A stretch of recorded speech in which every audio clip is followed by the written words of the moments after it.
40 روز کے بعد نینوا تباہ ہو جائے گا۔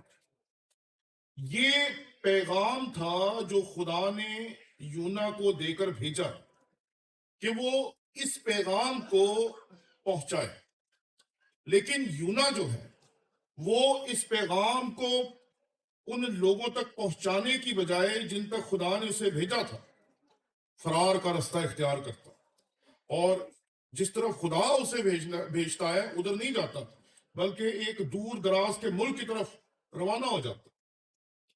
اور پھر خدا اسے کیسے واپس لاتا ہے، یہ کہانی آپ نے کئی دفعہ سنی۔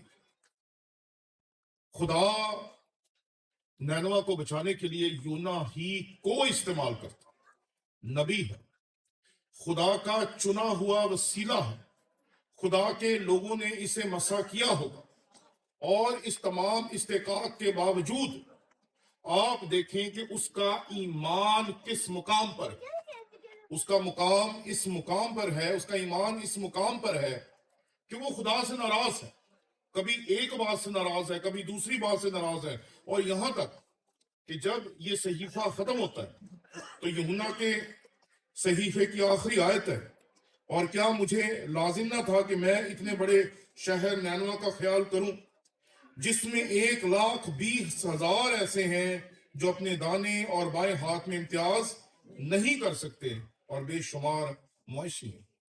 خدا سمجھا رہا ہے، خدا نبی کو سمجھا رہا ہے، کوئی عام انسان نہیں، نبی ہے جو خدا کے سامنے کھڑا ہے، اور اس کے ایمان کی یہ حالت ہے کہ خدا اسے اس قوم کی طرف بھیج رہا ہے تاکہ وہ اسے یہ پیغام دے کہ اگر وہ خدا کی طرف رجوع کریں گے تو بحال ہو جائیں گے، اور اگر نہیں رجوع کریں گے تو تباہ ہو جائیں گے۔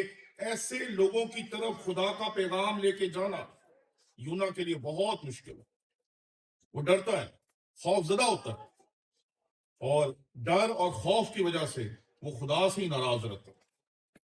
جب کتاب کا اختتام ہوتا ہے تب بھی خدا اسے سمجھا رہا ہوتا ہے کہ تو اپنی خدمت کی اہمیت کو کیوں نہیں جانتا، تو کیوں نہیں اس بات کو سمجھتا کہ تیری وجہ سے کتنے سارے لوگ ہیں جو بچائے گئے۔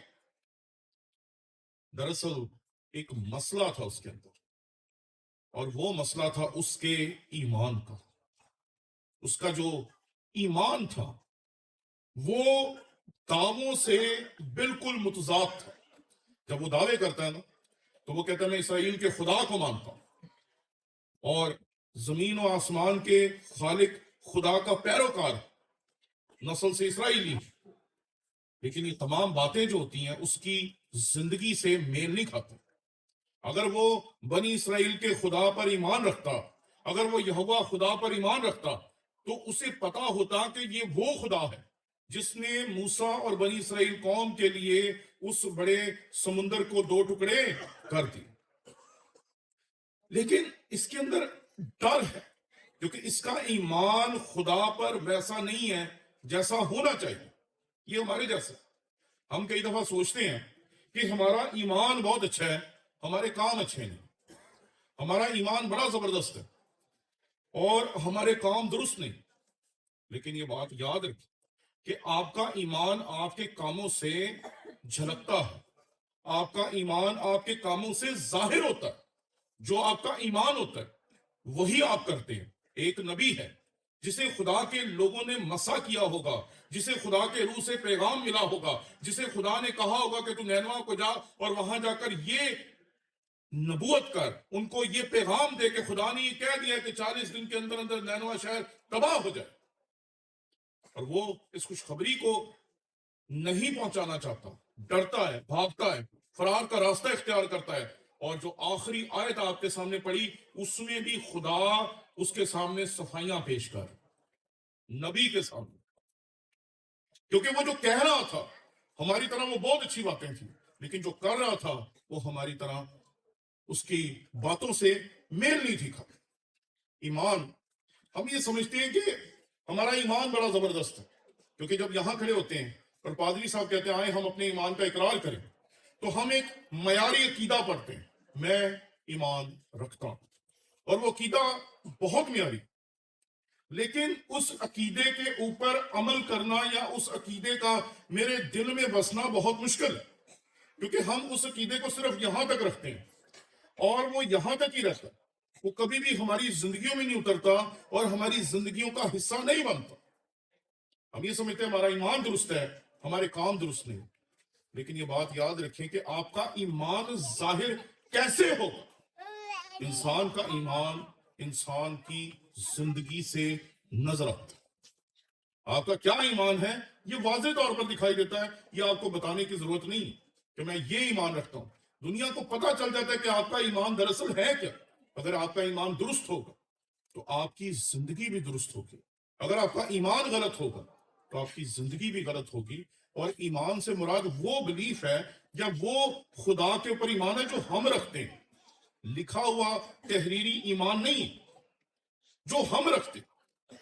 جیسے یہ نبی ہے اور یہ نینوا جانے سے کترا رہا، ڈر رہا، اور ایک دوسرا نبی ہمارے سامنے آتا جو کہتا ہے خداوند خدا میری توانائی ہے، وہ میرے پاؤں ہر نیچے سے بناتا اور مجھے اونچی جگہوں میں چلاتا۔ یہ دوسرا نبی، اور یہ کہتا ہے کہ میرے پاس جو کچھ ہے اس میں سے کچھ بھی نہ رہے تب بھی میں خداوند کی خوشی کو اپنے میں سے مٹا نہیں سکوں گا۔ اس کے اندر اس کا ایمان دیکھے کہ کتنا زندہ ہے، اس کا ایمان کتنا درست ہے۔ ایمان کی مثال ایسی نہیں ہے کہ آپ نے ایک چیز یہاں رکھی اور آپ اس کو استعمال نہیں کر۔ ایمان وہ نہیں ہوتا، ایمان وہ ہوتا ہے جو ہم کر رہے ہوتے ہیں، جو ہماری روزمرہ زندگی سے لوگوں کو دکھائی دے رہا ہوتا ہے۔ ہم کئی مرتبہ اس طرح کی عجیب و غریب تقسیم کو رکھ کے بیٹھے ہوتے ہیں، لیکن یہ بات یاد رکھیں کہ ایک نبی ہے جو خدا کا بندہ ہے اور خدا کا پیغام پہنچانے سے کترا رہا ہے، اور دوسرا نبی وہ بھی خدا کا مسح شدہ، خدا کا پیغام پہنچانے کا وسیلہ ہے، اور اس کے اندر ڈر ہی کچھ نہیں۔ جو متن آپ کے سامنے پڑھا گیا اس کے بیچ میں خدا کا بندہ بڑے خوبصورت الفاظ استعمال کرتا ہے۔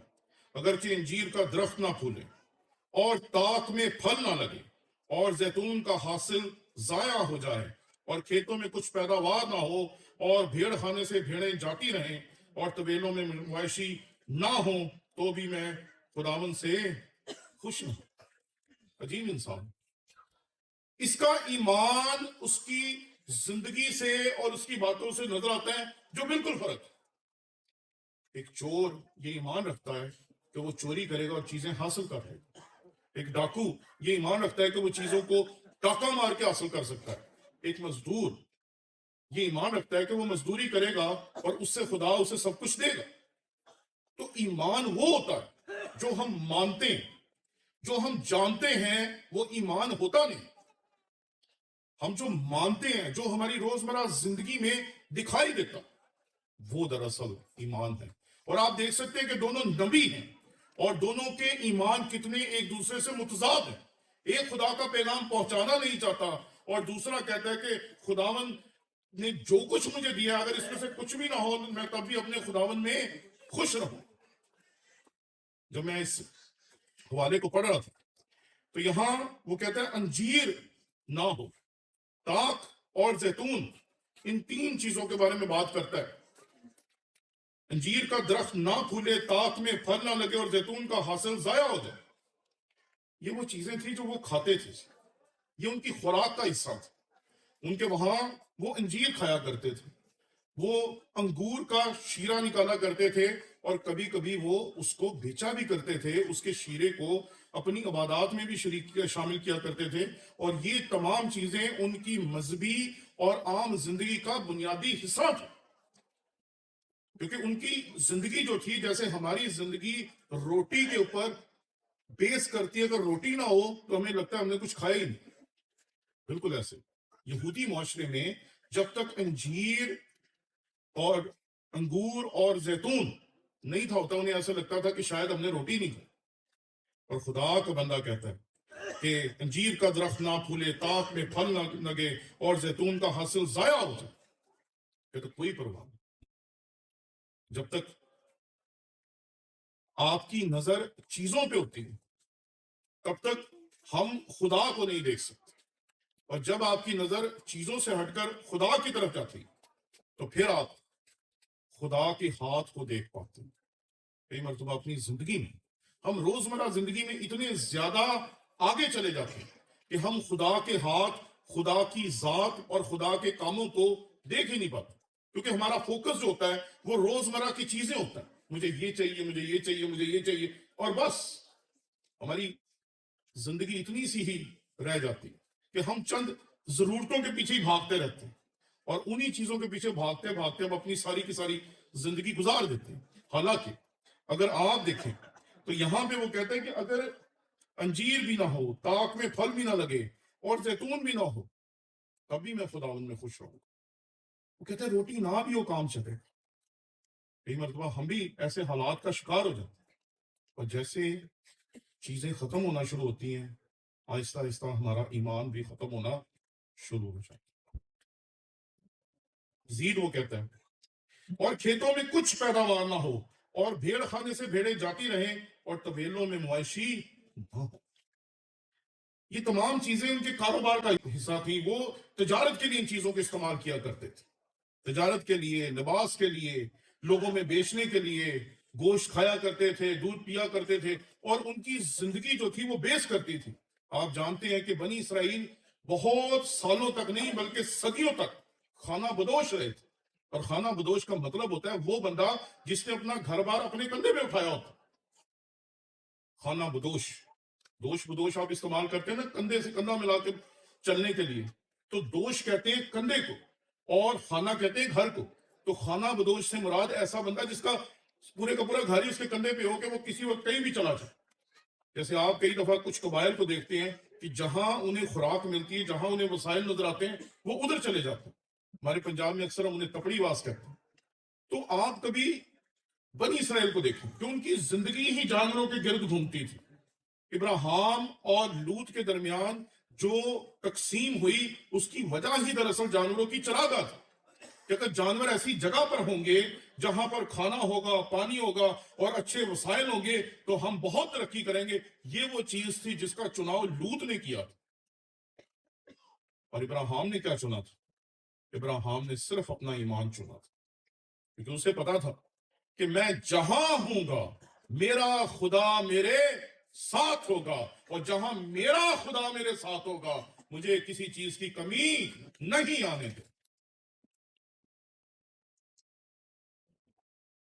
کہتے ہیں کھیتوں میں کچھ پیداوار نہ ہو، اور بھیڑ خانے سے بھیڑیں جاتی رہیں، اور طویلوں میں مویشی نہ ہو۔ کہتے ہیں سب کچھ چلا جائے، سب کچھ ختم ہو جائے، کچھ بھی نہ میرے پاس رہے، تب بھی میرے ایمان کو کوئی مجھ سے چھین نہیں سکتا۔ میں بہت سال پہلے دبئی گیا، تو دبئی میں بڑے بڑے چرچز میں، بڑے بڑے جگہوں پر جانے کا اتفاق ہوا۔ بہت ساری جگہوں پر لوگوں نے مجھے موقع دیا کہ میں خداوند کے کلام کی خدمت کروں۔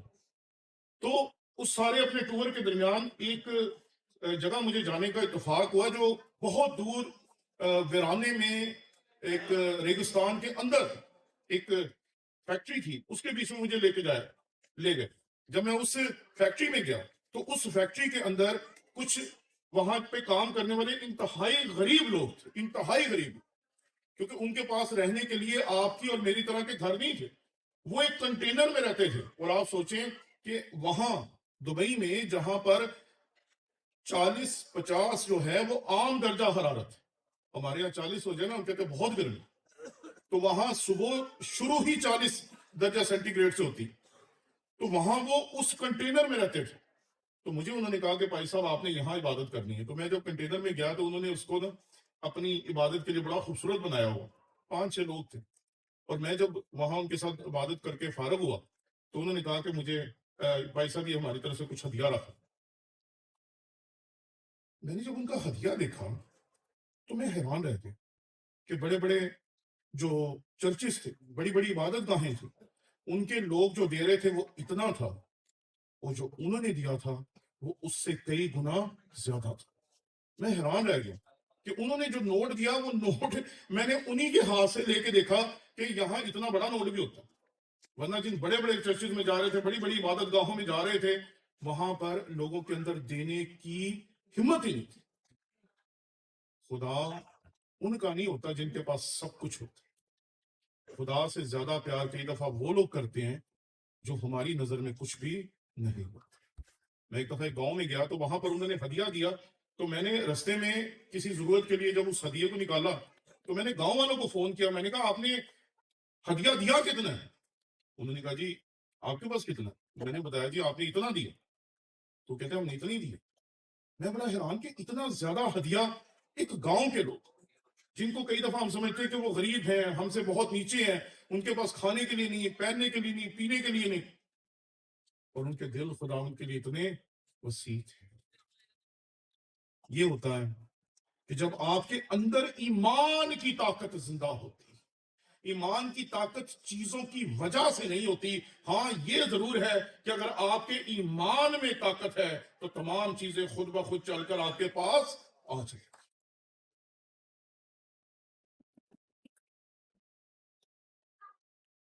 تو بھی میں خداوند سے خوش رہوں گا اور اپنے نجات بخش خدا سے خوش وقت ہوں گا۔ وہ کہتا ہے کہ کچھ بھی ہو جائے، جو خداوند کا جوش ہے، جو خداوند کی محبت ہے، جو خداوند کا جنون ہے، جو نجات کی راگنی میرے اندر ہے، اسے کوئی مجھ سے جدا نہیں کر سکتا، کچھ بھی ہو جائے۔ جب ہمارے حالات ٹھیک ہوتے ہیں تو ہم شکر گزاریاں دیتے ہیں، عبادت کرتے ہیں، دیگے دیتے ہیں اور یہ سب کچھ کرتے ہیں۔ جیسے ہی حالات خراب ہونا شروع ہوتے ہیں ہم چرچ جانا بھی چھوڑ دیتے ہیں۔ کئی دفعہ لوگ سوچتے ہیں چرچ جائیں گے، ہدیہ دیں گے، جو 4 پیسے ہیں وہ بھی ختم ہو جائیں گے، لیکن ہم کئی دفعہ ان چیزوں کو نہیں دیکھ پاتے جو خدا ہمارے لیے کر رہا ہو۔ میں نے اپنی زندگی میں ہمیشہ یہ چیز تجربے سے دیکھی کہ خدا جب بھی ہم پہ برا وقت آنے دیتا ہے تو اس کا مقصد یہ ہوتا ہے کہ خدا اس سے ہمیں کچھ سکھانا چاہتا ہے اور اس کے بعد ہمیں کوئی بڑی برکت دینا چاہتا ہے۔ خدا کبھی نہیں چاہتا کہ ہم برے حالات میں رہیں، خدا کبھی نہیں چاہتا کہ ہمارے حالات خراب ہو، لیکن ہم انسان ہیں اور کہتے ہیں کہ سختی کے ساتھ سیکھا ہوا سبق پیار کے ساتھ سیکھے ہوئے سبق سے زیادہ یاد رہتا ہے۔ جو آپ کو سختی کے ساتھ، مار کے ساتھ یا آپ کا کان کھینچ کر آپ کو سکھایا جاتا ہے نا، وہ آپ کو زیادہ یاد رہتا ہے۔ خدا ہمیشہ لوگوں کو مضبوط کرتا تاکہ وہ انہیں اور آگے بڑھائے، اور زیادہ ترقی دے، اور زیادہ بلندیاں دے، اور زیادہ کامیابیاں دے، اور زیادہ کامرانیاں دے۔ ایک بندہ ہے جو راکھ پہ بیٹھا ٹھیکرے کے ساتھ اپنا جسم کھجا رہا، اور وہ بندہ ایسا ہے جس کے بغیر اس کا جو شہر تھا اس کا دروازہ نہیں تھا کھلتا، کیونکہ پرانے دور میں جو شہر ہوتے تھے وہ کلا بند ہوتے تھے، ان کا صدر دروازہ ہوتا تھا، جب وہ کھلتا تھا تو تب شہر کے اندر آنا جانا شروع ہوتا تھا۔ ایوب جب تک جا کر وہاں بیٹھتا نہیں تھا، اس کے پاؤں دودھ اور مکھن سے دھوئے نہیں تھے جاتے، تب تک شہر کا دروازہ نہیں کھولا جاتا تھا، تجارت آنا جانا لین دین شروع نہیں تھا ہوتا۔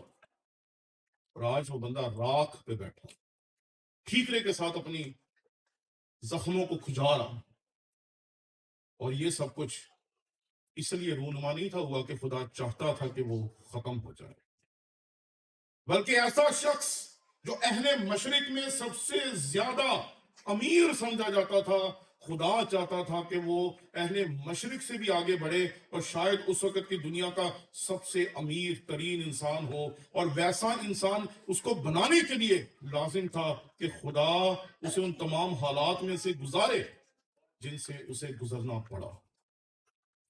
وہ تمام حالات، جانور مر گئے، بچے مر گئے، سب کچھ جو کچھ اس کے پاس تھا سب کچھ چھن گیا، اور وہ خداوند میں مگن ہے۔ اس کے دوست کہہ رہے ہیں تو نے گناہ کیا ہے، اس کے عزیز و اقارب کہہ رہے ہیں تو نے گناہ کیا ہے، اس کے ارد گرد کے سب لوگ کہہ رہے ہیں کہ تو نے گناہ کیا ہے، اور وہ ایک ہی بات کہتا ہے کہ مجھ سے ایسا کوئی گناہ نہیں ہوا جس کی وجہ سے مجھے یہ سب سزا ملے۔ آپ ایمان کے اوپر اعتماد دیکھیں بندے کو، کہ اسے اعتماد ہے کہ میرا خدا مجھے کبھی بھی کسی ایسے جرم کی سزا نہیں دے گا جو میں نے کیا۔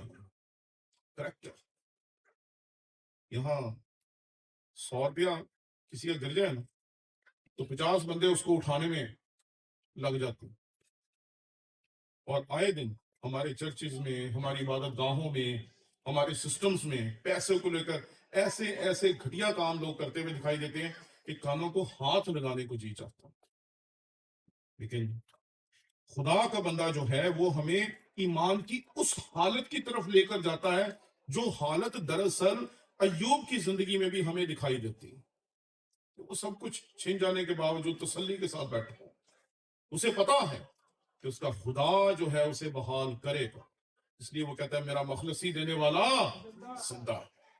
اسے کہتا ہے میرا مخلصی دینے والا نہیں مرا، میرے لیے ساری دنیا مر جائے مجھے کوئی فرق نہیں پڑتا، کیونکہ میرا مخلصی دینے والا زندہ ہے۔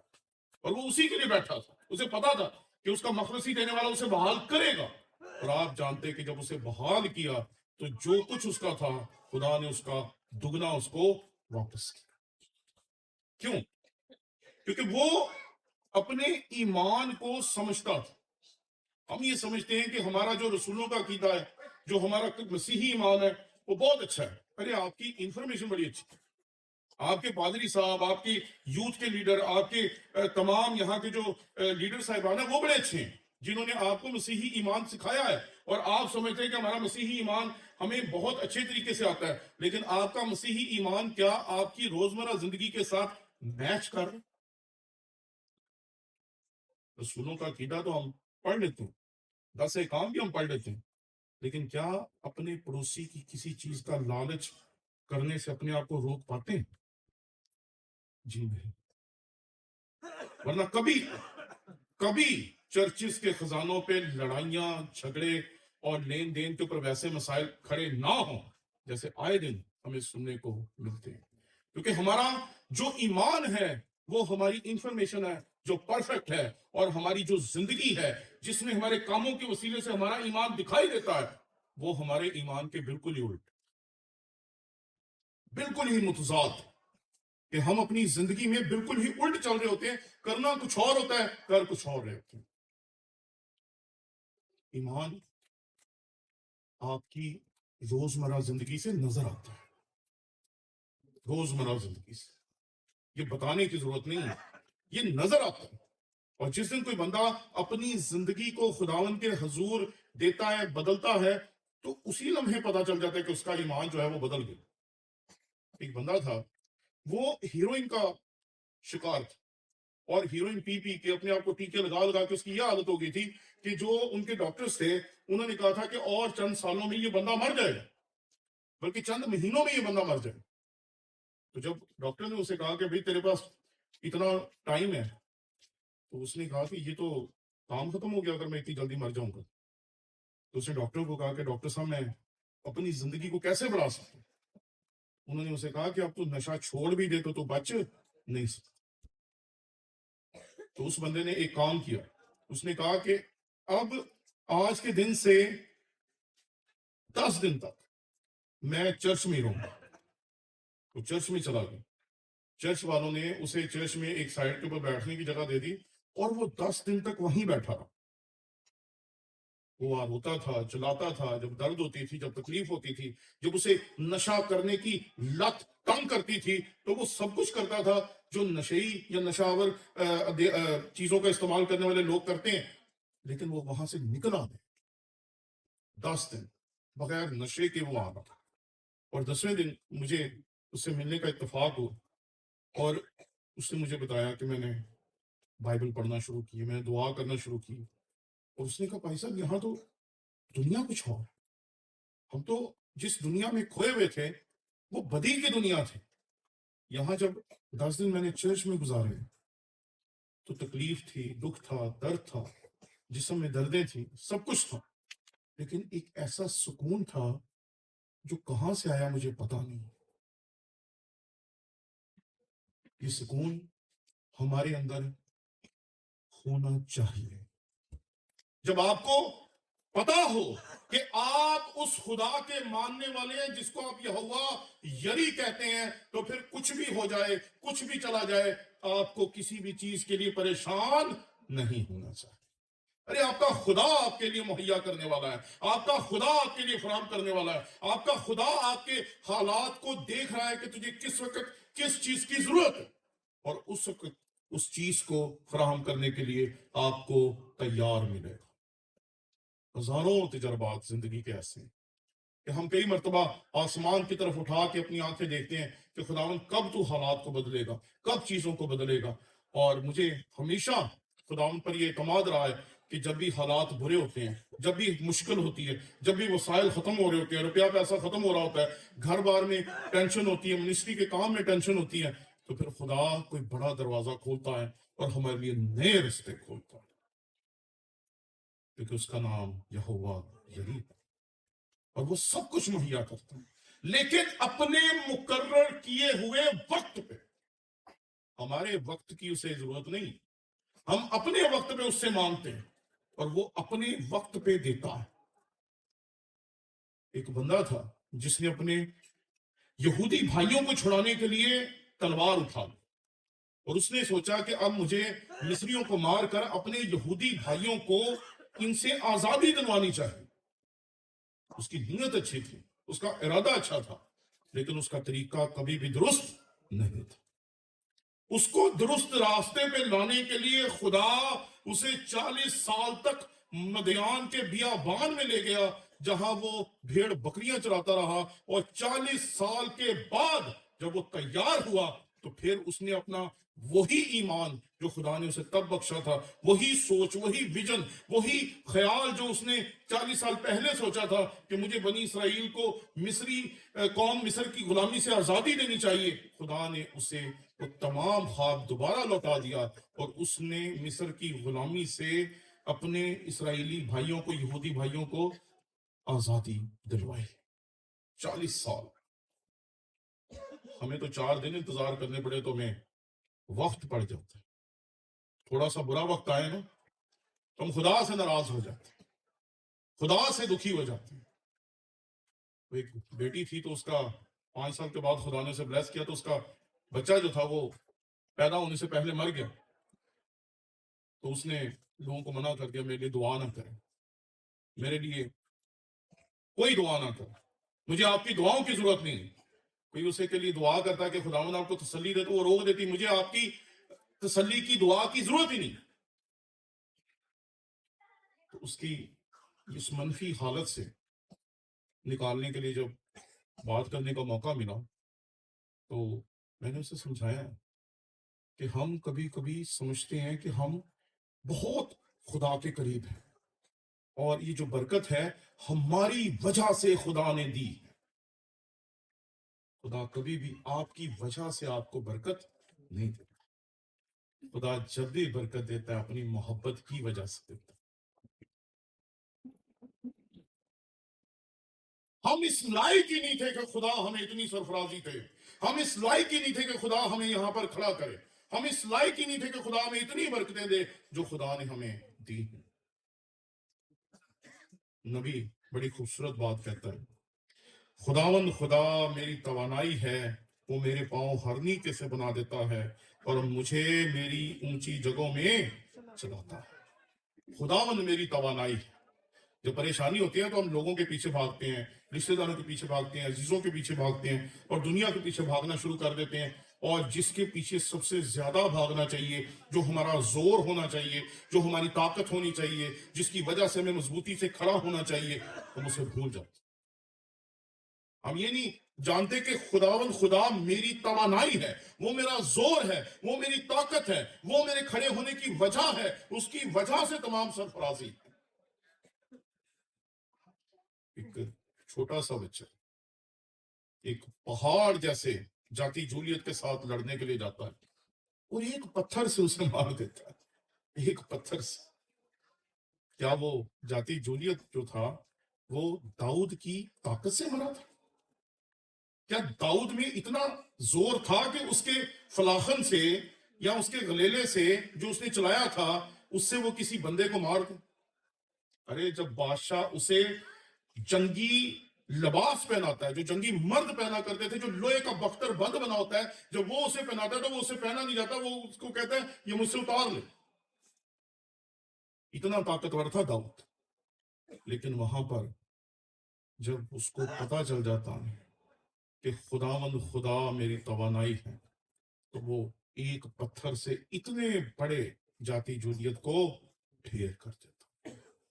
جب تک ہم اپنے زور، اپنی طاقت، اپنی قوت، اپنے آپ پر نظر کرتے ہیں، ہم کبھی بھی اس مقام تک نہیں پہنچ سکتے جہاں ہمیں خدا لے کے جانا چاہتا۔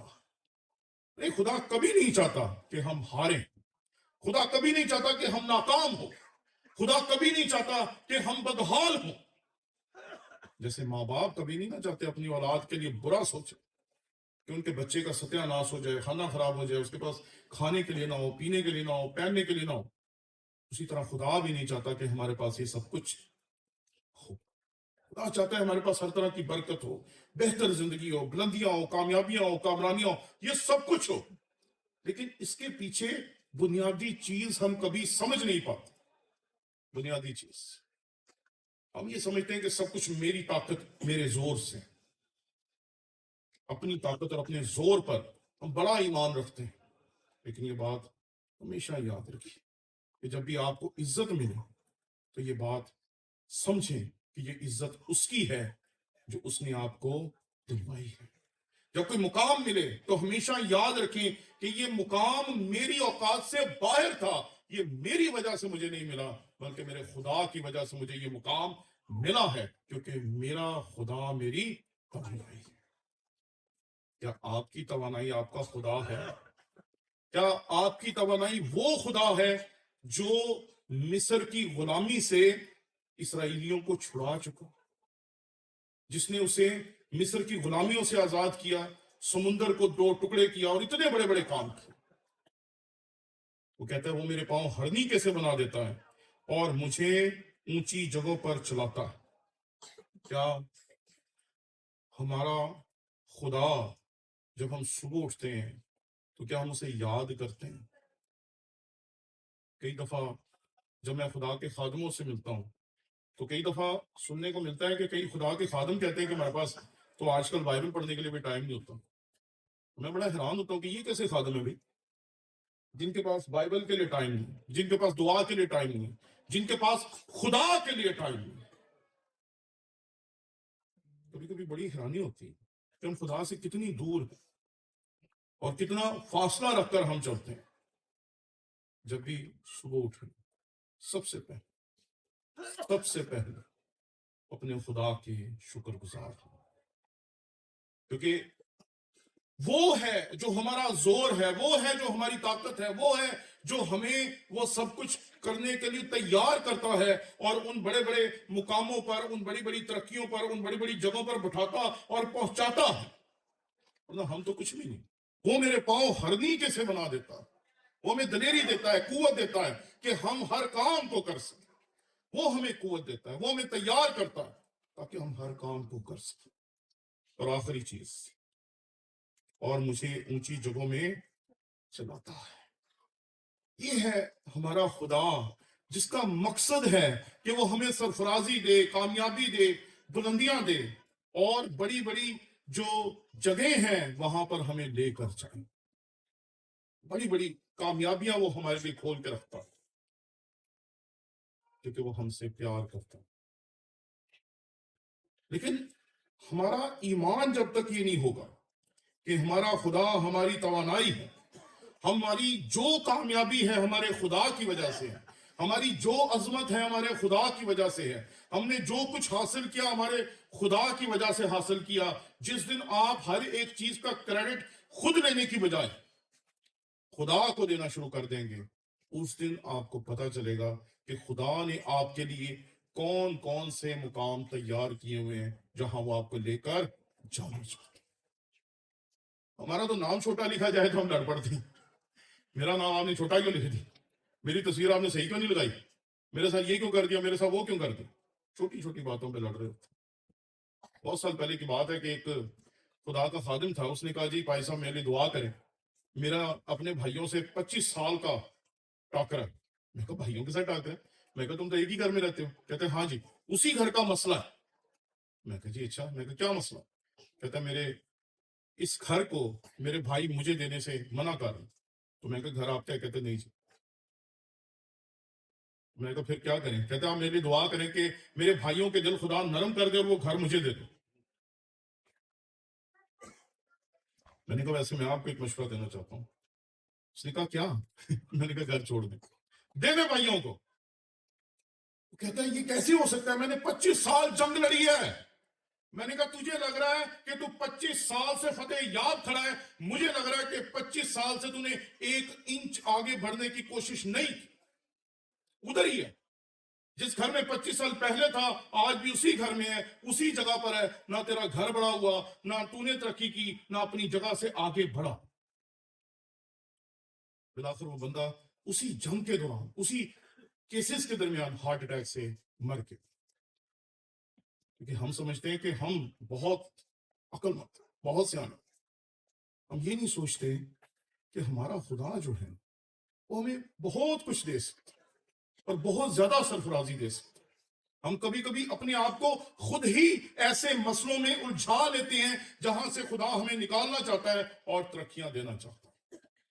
ہم ان چیزوں کو چھوڑ ہی نہیں پاتے, ان جگہوں کو چھوڑ نہیں پاتے. ان منزلوں سے ہمیں اتنی محبت ہو جاتی ہے, ان جھگڑوں سے, ان لوگوں سے, کہ ہم آگے بڑھنا ہی نہیں چاہتے. خدا میری توانائی ہے, وہ میرے پاؤں ہرنی کے سے بنا دیتا ہے اور مجھے میری اونچی جگہوں میں چلاتا ہے. وہ کہتا ہے وہ مجھے میری اونچی جگہوں پر چلاتا ہے.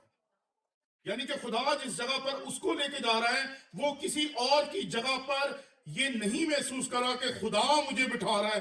وہ کہتا ہے کہ خدا جس بلندی پہ لے کے جا رہا ہے وہ جگہ ہی اس نے میرے لیے بنائی ہے. سوچیں, بہت سالوں پہلے میرے اندر ایک گلہ تھا کہ میں باقاعدہ یونیورسٹی میں کبھی پڑھ نہیں سکا جاتا, سب کچھ پرائیویٹ کیا. مڈل کے بعد matric private, F A private, B A private, اس کے بعد سیمنری, اس کے بعد سب کچھ, سب پرائیویٹ. تو میرے دل میں خواہش تھی اور میں نے خدا سے کئی مرتبہ یہ گلہ کیا کہ کاش ہم بھی اسکول میں سے نکلنے کے بعد کالجوں میں جاتے, یونیورسٹیز میں جاتے, اور وہاں جیسے عام بچے ہوتے ہیں ویسے ہم بھی جا کے سب کچھ کرتے. ایک دن میں اپنے دفتر میں بیٹھا ہوا تھا اور میرے 10 جو ساتھی اور ملازم تھے وہ میرا انتظار کر رہے تھے کہ میں ایک ڈاکومنٹ تیار کر رہا تھا, اور وہ اس ڈاکومنٹ کا انتظار کر رہے تھے. 10 لوگ ٹھہرے ہوئے تھے کہ کب پروفیسر صاحب اس ڈاکومنٹ کو تیار کرے اور ہمیں دیں اور پھر وہ کام ختم ہو. اور وہاں بیٹھے بیٹھے اچانک خدا نے مجھے بتایا کہ یہ تیری جگہ ہے. خدا نے مجھے اگر یونیورسٹی میں پڑھنے کے لیے جانے نہیں دیا تو اس نے میرے لیے ایک دروازہ کھولا تاکہ وہاں جا کر میں پڑھا سکوں. وہ مجھے میری اونچی جگہوں میں چلاتا. ارے وہ میری جگہ ہے جہاں میں بیٹھا ہوں. اور میں حیران ہو گیا اس دن کہ خدا کتنی محبت کرتا ہے ہم سے. وہ ہمارے دلوں سے محبت کرتا ہے, وہ ہمارے پیار سے محبت کرتا ہے, وہ ہماری لڑائی سے محبت کرتا ہے. جب ہم خدا سے لڑتے ہیں تب وہ اسے بھی پیار کرتا ہے. باپ ہوتا ہے نا, وہ جو بچہ زیادہ بدتمیز ہوتا ہے باپ کو وہ زیادہ اچھا لگتا ہے. خدا بھی ایسے ہی ہے.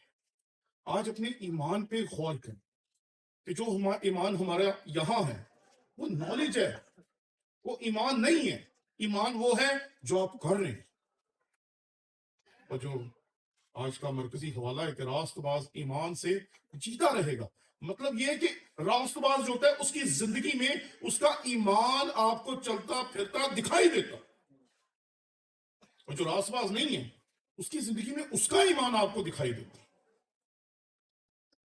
آج اس آیت کو اپنے دلوں پہ لکھ لیں کہ مسیح نے ہمارے لیے ایک رستہ کھولا, کیونکہ جتنوں نے اسے قبول کیا اس نے انہیں خدا کے فرزند ہونے کا حق بخشا. اس نے ہمیں حق بخشا کہ ہم خدا کو باپ کہہ سکیں, اور اس تعلق کو ہمیشہ یاد رکھیں.